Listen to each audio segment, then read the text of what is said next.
Welcome to Reframing the Membrane, Crossing Boundaries, where we advocate for actionable solutions for improving overall mental health and wellness by examining the challenges and resources affecting people and access to care. Each episode takes listeners through lived experiences and evidence-based research, providing practical strategies to build resilience and advocate for mind, body, and spirit well-being. Thank you for joining us as we engage with the community, health professionals, advocates, and individuals sharing their experiences. Before we get started, the content of this production may be emotionally challenging. The production will aim to inform you in advance when potentially activating material will be filmed or discussed. Let's get started. Hello and welcome. I'm your host, Kapri. Today's episode is about a transformative process that we often mention but haven't fully unpacked, so let's do that now, the art of reframing. This episode is not just about letting go of past regrets and painful memories. It's about shifting our mindset, elevating our frequency, and learning how to see challenges as opportunities for growth. It's about seeking out lessons in every experience, reclaiming our time, and releasing what no longer serves us. Throughout this episode, we'll explore why reframing is a foundational skill for personal development, how it can help us overcome emotional burdens, and why it's necessary for cultivating an attitude of non-attachment. We'll also talk about the balance between reframing and honoring our true emotions, recognizing when it's helpful to reframe and when it's better to practice self-compassion or seek medical assistance and support.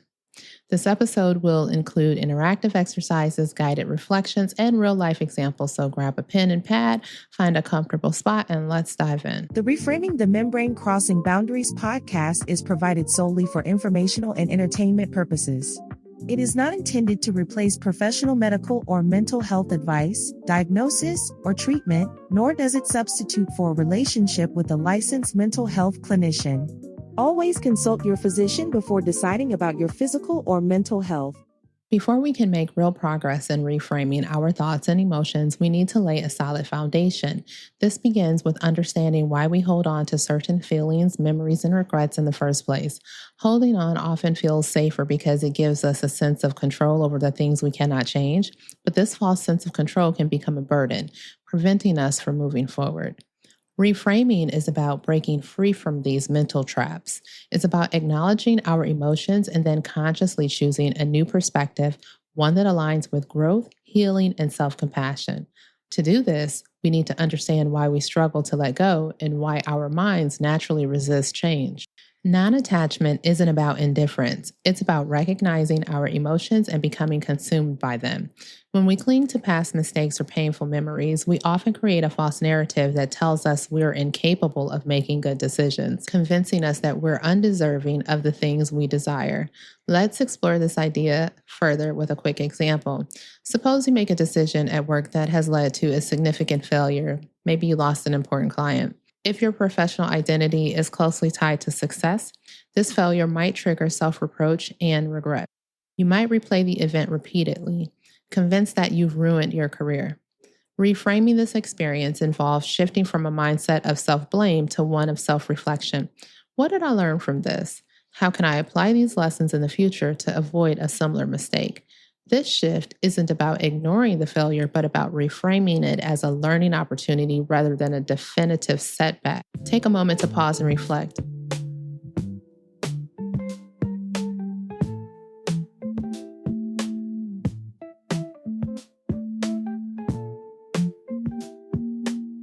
Ask yourself, is this story helping me grow, or is it continuing to keep me stuck in a loop of self-doubt?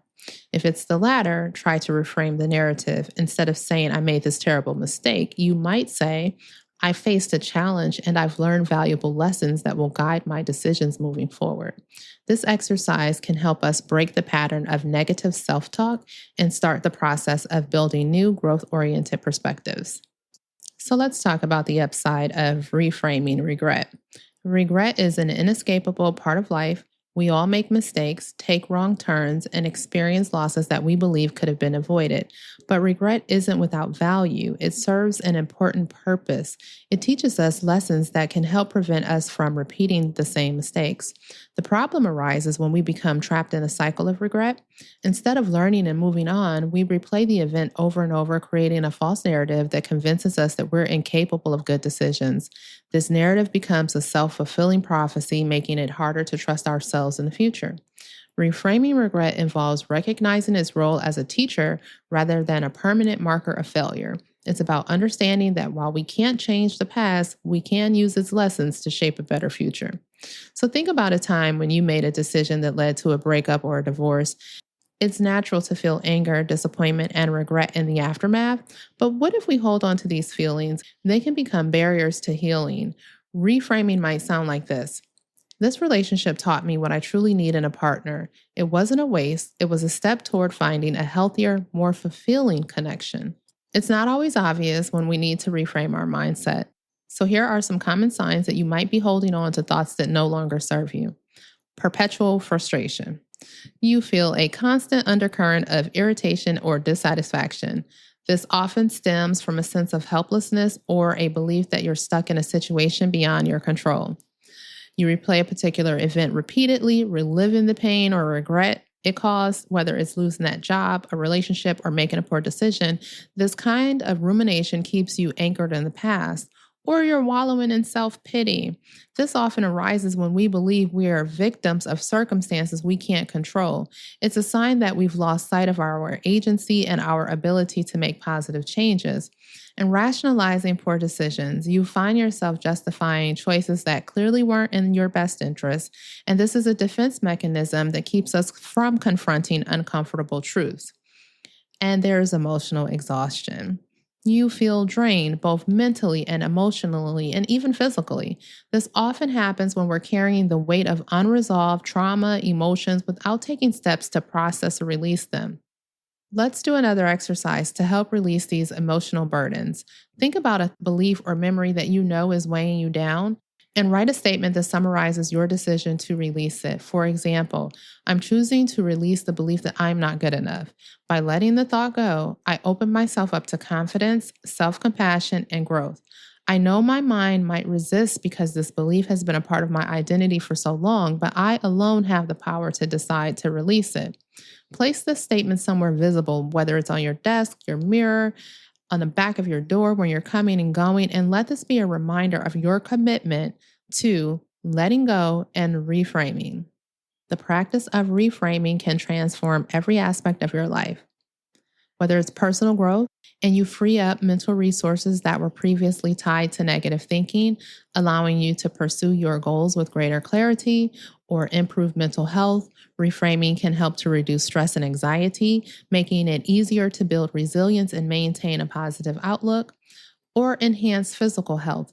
Letting go of emotional burdens lowers stress levels, improves sleep, and reduces physical symptoms of anxiety. And when you stop holding on to past grievances, you become more present and open in your relationships, which results in greater courage and adaptability. You become more willing to take risks and embrace new opportunities without fear of past mistakes holding you back. So reframing isn't a quick fix. It's a lifelong journey of growth and self-discovery. It's about recognizing our power to choose our narrative and deciding to align that narrative with our highest potential. And remember, not everything can be reframed or should be reframed, and that is okay. Part of this practice is learning when to accept what is and when to shift our perspective towards something new. Are you ready to make a difference in your community? In our Speak Out Advocacy series, we're here to empower you to use your voice for change. Whether improving access to mental health care, reducing stigma, or shaping important social policies, this series provides the tools to create a lasting impact. If advocating for better care, breaking down barriers, or transforming mental health services speaks to your heart, this is the perfect space to learn and take action. Do you have a topic you're passionate about or need support advocating for yourself or others? We'd love to hear from you. Text the show to share your thoughts. Just check the details in the show notes. Together, let's build a community that fosters change. Keep enjoying Reframing the Membrane. Reframing can be a powerful tool for shifting our mindset, processing experiences, and practicing self-care. By looking at situations from different perspectives, we can often find new insights, opportunities for growth, or a sense of relief. However, it's important to acknowledge that not everything can or should be reframed to create a positive mindset. We are not here to promote toxic positivity, which dismisses genuine pain or invalidates difficult emotions. Instead, we recognize that while reframing can be helpful, there are limits, especially when it comes to trauma and harrowing experiences. If you can, practicing reframing can be part of a broader self-care toolkit to help you navigate life's challenges. But remember, self-care isn't a replacement for professional mental health support. When self-care practices aren't enough, seeking help from a therapist or counselor is essential. You'll find resources and support options in the show notes. Now, let's review a few practical exercises you can use anytime to help shift your thinking and approach challenging situations with a fresh perspective. Let's try a thought tracking and reframing exercise. This exercise helps identify automatic negative thoughts and encourages a positive reframe. Take a piece of paper and divide it into 3 columns: negative thought, evidence, and reframed thought. In the negative thought column, write down a recent negative or limiting thought you experienced. For example, I always fail at new tasks. In the evidence column, write down facts or situations that support this thought and facts that contradict it. For example, I struggled in the beginning, but I eventually mastered a new software at work. In the reframed thought column, challenge the negative thought and rewrite it in a balanced or positive way. For example, I may struggle initially, but I have proven that I can learn and succeed over time. The goal is to help recognize cognitive distortions and practice generating a more balanced perspective. How'd it go? Text the show and let me know. Pause if you need more time to complete the exercise. Otherwise, we'll try another one.